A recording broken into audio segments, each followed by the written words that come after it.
Questa iniziativa è un'iniziativa bella, importante, significativa e il plauso lo dobbiamo rivolgere subito a chi ha organizzato. Francesco Cacciatore è uno dei promotori di questa iniziativa, terza edizione per le Vespe, per la passeggiata in Vespa ad Aragona.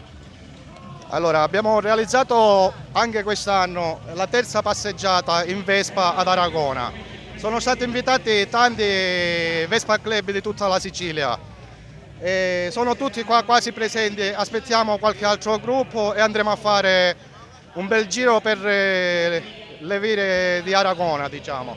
Poi scenderemo pure a Maccalubbe per fare delle foto di gruppo. Oggi monteremo all'incirca 200 Vespe, tra cui 350 persone, perché vengono anche con le macchine, con le famiglie e tutto. Speriamo che sarà una bellissima giornata, che non piove. Buon divertimento a tutti.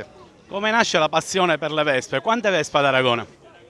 Ad Aragona siamo 30 Vespe, abbiamo un bel gruppo, ci aiutiamo uno con l'altro per realizzare queste belle cose e invitare a tutti i Vespa Club della Sicilia. Anche il sindaco di Aragona Peppe Pendolino alla terza edizione della passeggiata in Vespa. Sì, il sindaco in prima persona, compresa tutta l'amministrazione. Sono presenti oggi anche il presidente del consiglio e il vice sindaco.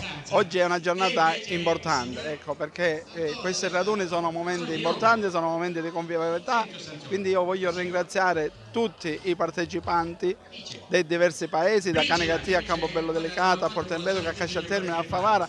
Diciamo che c'è quasi tutta la provincia di Agrigento, quindi un grazie particolare al Vespa Club Aragona, nella persona di Francesco Cacciatore, che ne è il presidente, per questo grande coinvolgimento che è riuscito a fare.